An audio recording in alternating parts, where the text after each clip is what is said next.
오늘 우리에게 주신 하나님의 말씀 이사야 59장 15절에서 21절까지 말씀입니다.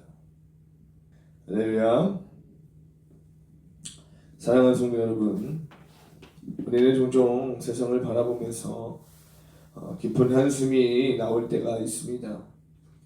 뉴스의 제목들을 보면 마음이 무겁고 사람들의 말과 행동을 보면 무엇이 옳고 무엇이 그른지 기준이 흐려지는 시대 속에 우리가 살고 있다라는 그런 생각이 들 때가 있어요. 정직하게 살면 손해보는 것 같고 원칙을 지키면 뒤처지는 것처럼 느껴집니다. 그래서 많은 사람들이 조금씩 타협을 하죠. 이 정도쯤은 괜찮겠다고, 나만 바르게 살아서 뭐하냐고. 그렇게 하나둘 기준을 내려놓는 사이 마음은 지치고 신앙은 흔들리고 어느 순간 우리 안에서 이런 생각들이 올라오는 거죠. 하나님은 정말 이 세상을 보고 계시는 걸까? 하나님은 왜 그렇게 침묵하시는 것처럼 느끼는 걸까? 라는 것을 말입니다. 오늘 본문의 말씀이 이사야 59장 15절은요, 바로 그런 시대의 영적 풍경을 너무도 정확하게 보여주고 있어요. 성실이 없어지므로 악을 떠나는 자가 탈취를 당하는도다.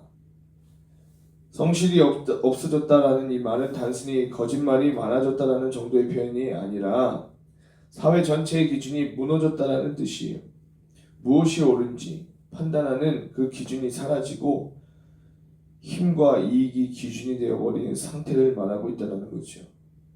그리고 악을 떠나는 자가 오히려 어려움을 당한다라는 이 말은 선을 선택하는 것이 점점 더 어렵고 외로운 시대가 되었음을 보여주고 있다는 겁니다. 여러분, 이것이 과거 이스라엘만의 모습입니까? 아니라는 것이죠. 오늘 우리의 모습과도 너무 닮아 있다는 겁니다. 신앙을 지키려면 손해보는 것 같고 정직하게 살려 하면 세상은 우리를 답답한 사람이라고 말합니다. 그래서 사람들은 마음속에서 이렇게 속삭이죠. 세상은 원래 이런 거라고. 그러나 성경은 말합니다. 그것은 정상이 아니라고. 진리가 쓰러져 있는 것은 인간이 익숙해졌을 뿐 하나님이 기뻐하시는 상태가 아니라고 말입니다. 그런데 본문은요, 바로 그 자리에서 놀라운 전환점을 보여주죠. 여호와께서 이를 살피시고 라고 말합니다. 여러분, 이 짧은 문장 속에 엄청난 복음이 담겨져 있어요. 사람들은 모르고 지나칠 수 있습니다. 세상은 진리가 넘어져 있는 것을 당연하게 받아들일지도 모릅니다. 그러나 하나님은 보고 계신다라는 것이요. 여기서 살피신다라는 이 말은 단순히 관찰하신다라는 의미가 아닙니다. 마음이 아파하시며 깊이 주목하신다라는 뜻이에요. 하나님은 정의가 사라진 현실을 보시고 침묵하시는 분이 아니라는 거죠. 하나님은 진리가 땅에 엎드려진 그 모습을 보고 그냥 계실 수 없는 분이시다라는 겁니다. 이것이 하나님의 마음이다라는 것이요. 우리는 종종 하나님을 너무 멀리 계신 분으로 생각할 때가 있어요.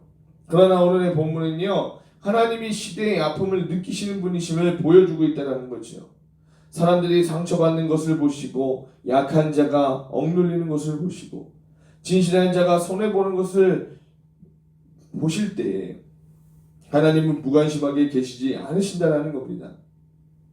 부모가 자녀의 아픔을 외면할 수 없듯이 하나님은 당신의 백성이 살아가는 시대의 고통을 외면하지 않으시는 줄 믿습니다.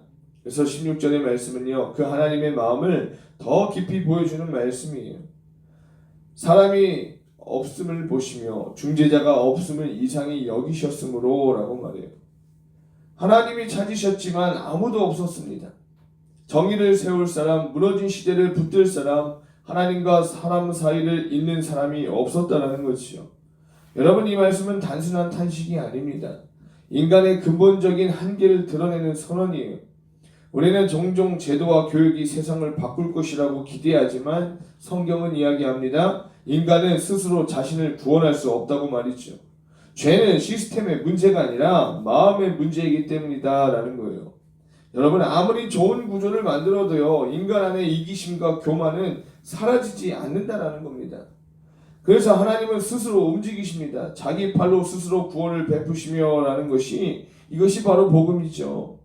하나님은 인간의 실패를 보시고 포기하지 않으셨다라는 겁니다. 오히려 하나님이 직접 구원의 일을 시작하셨다라는 사실이에요.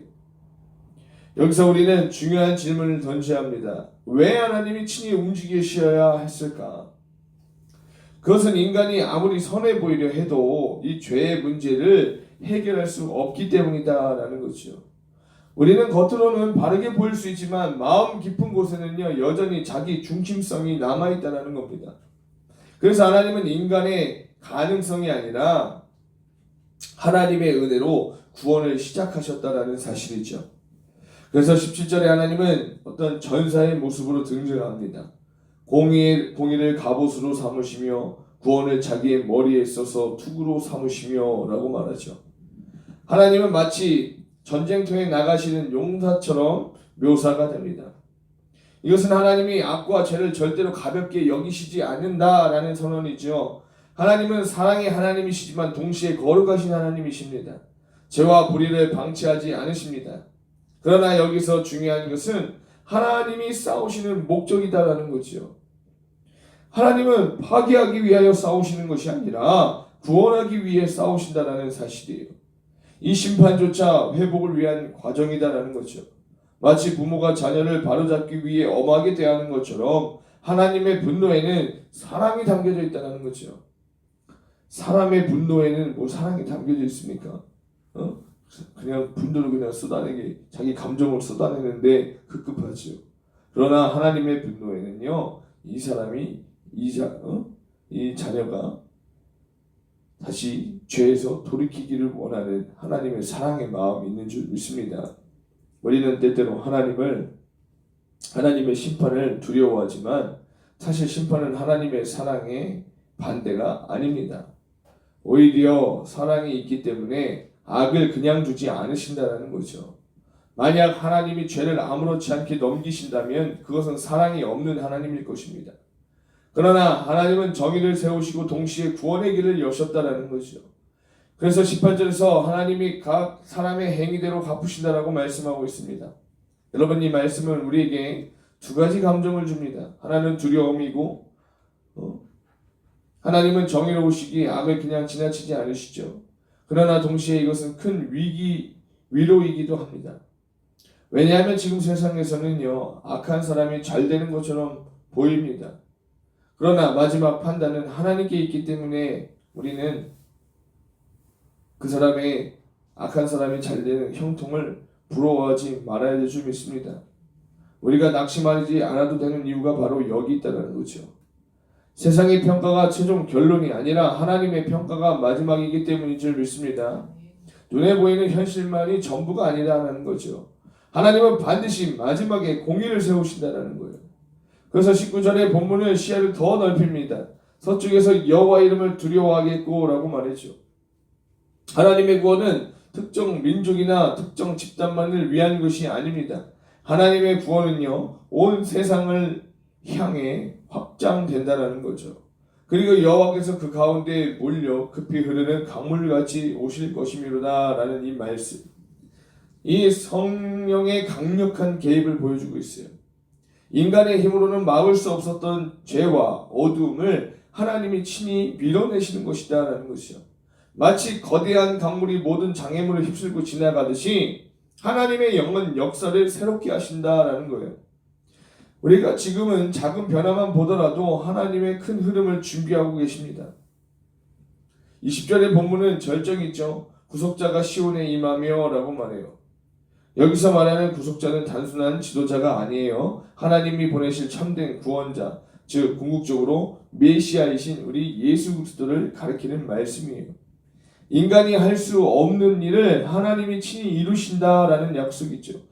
그런데 본문은 중요한 조건을 덧붙입니다. 그 구속자는 죄가를 떠나는 자에게 라고 말하고 있어요. 그 죄가를 떠나는 자에게 임하게 된다는 거죠. 이것은 하나님의 은혜가 제한되어 있다는 뜻이 아니라 은혜는 회개하고 돌이키는 사람 안에서 경험이 된다는 의미예요. 은혜는 누구에게나 열려 있어요. 그러나 그것을 붙드는 자는 돌이키는 자라는 거죠. 회개는요 은혜를 얻기 위한 조건이 아니라 은혜를 받아들이는 마음의 방향이다라는 사실입니다. 그래서 마지막 21절에 하나님은 언약을 선언하시죠. 나의 영과 내 입에 둔 나의 말이 이제부터 영원하도록 내 입에서와 내 후손의 입에서와 내 후손의 후손의 입에서 떠나지 아니하리라. 아멘. 이것은 단순한 위로의 말이 아니라 하나님께서 친히 자신의 영과 말씀으로 백성들을 붙들어 주시겠다라는 영원한 약속의 말씀인 줄 믿습니다.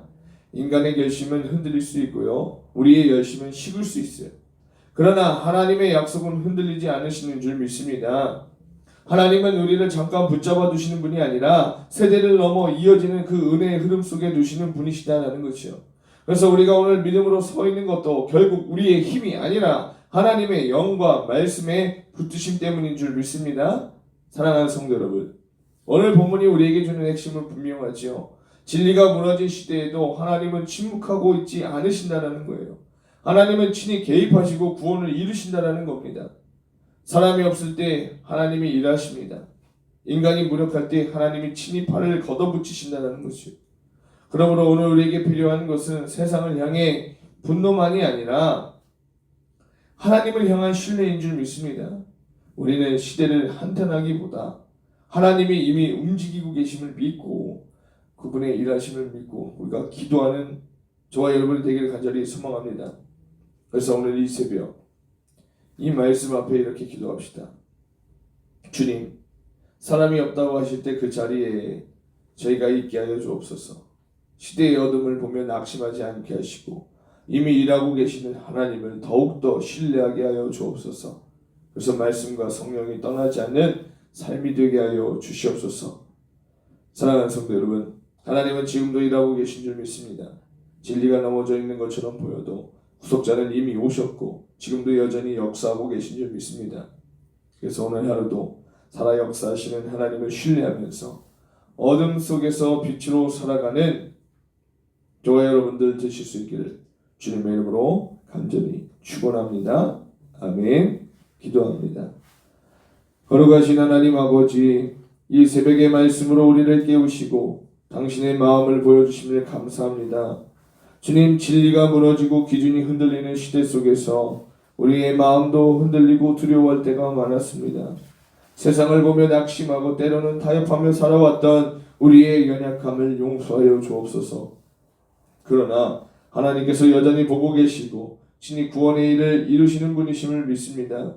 사람이 없을 때 일하시는 하나님, 어둠 가운데 빛을 비추시는 하나님을 신뢰하게 하여 주옵소서. 우리 안에 성령과 말씀이 떠나지 않게 하시고 혼란한 시대 속에서도 진리를 붙들고 살아가는 믿음의 사람들이 되게 하여 주옵소서. 오늘 하루도 세상의 어둠을 바라보며 낙심하지 않고 빛 대신 주님을 따라 걸으며 주님의 공의와 사랑을 삶으로 나타나게 하여 주옵소서. 이 시간 우리 친히 주님 앞에 간구할 때 하나님 저희들의 기도를 들어 응답하여 주시고 하나님께서 역사하여 주시기를 간절히 바라고 원하오며 우리 주 예수 그리스도의 이름으로 간절히 기도하옵나이다. 아멘.